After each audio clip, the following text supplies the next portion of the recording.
So that's me crying. Okay? Why am I crying? Because I have to go deal with unwarranted one-star reviews on my clients' review pages, whether it's Google, Facebook, TripAdvisor, Yelp, Yelp. Hey, sorry.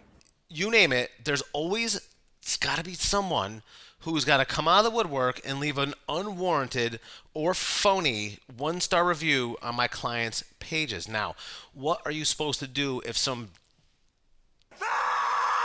comes out of the woodwork and leaves a one-star review on your business? Now, number one, if you know the person, if it's an actual real human, which is like 25% of the time that it's a real human with a real incident that actually happened, okay? You have to go at that one-star review as the business owner and you have to reply publicly, okay? Now, in some cases, you can engage that person offline and say, hey, listen, I understand at the time that you wrote that you were frustrated. Maybe we can work this out. I'm going to make him an offer he can't refuse. If not, you're going to end up crying again because you're still going to have that one-star review. So you could approach them, try to have them modify the review, up the stars, or completely remove it by fixing the problem or whatever it was that caused them to be so frustrated that they would go online and put up a one-star review, okay?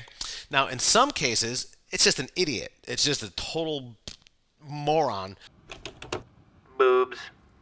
Who just is like, 1 star, too expensive. I've seen that before. 1 star, too expensive. What? Have you tried the service? Have you tried the item? Have you tried the thing before you just left 1-star reviews? Like that tactic alone, that makes me crazy. I feel like I'm taking crazy pills! Okay, when people do the 1 star, too expensive, or just the 1-star review with no explanation of why they've given you 1 star. So that leads me to believe that it's an idiot or it's a competitor. Okay, now, this happens all the time. Okay, now if and there's no way to stop this. Like, let's just say you have a company and you're on Google and you have 8 reviews. Now all of a sudden, a competitor in the same business knows that you have 8 good reviews, and like they're like, damn, my competitor's doing well.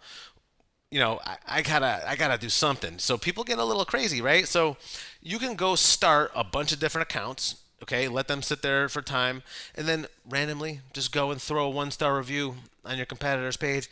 Randomly throw another one on there. Next thing you know, you got this page with like these weird names or these people who don't really exist. That was from Areola Grande, not Ariana Grande. Areola. That would be Nipples Grande. Leaving you 1 and 2-star reviews. Now, it's most often that Google will do nothing about this. Unless there's some kind of proof of malicious behavior, you're really not going to be able to beat that. Like, that's just what happens. Like, sometimes that just goes on. So what do? You have to publicly reply. You have to flag it as spam and hope for the best, which is never going to work.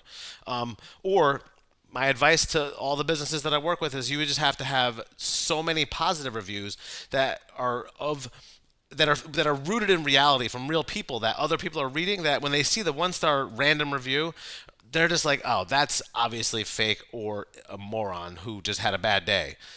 So the 1-star review, it's a real thing. It's an actual problem. And, if you have 500 reviews and you have 2 boneheads that decide to leave you a 1-star review because too expensive, or whatever ridiculous reason. There's 1,000 reasons that I've seen across the internet where people leave these ridiculous reviews. Okay, so that's it. That's my advice. You go at the individual in a nice, cordial way, offline, if you know that it's an actual human.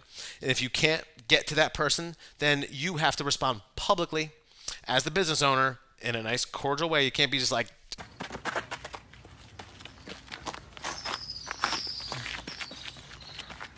like you can't get all crazy. You gotta, I'm sorry that you didn't experience, we do our best and strive to make sure that all of our customers I fully intend to look you up on Facebook after this just to see how much of an asshole you are. Like, yeah.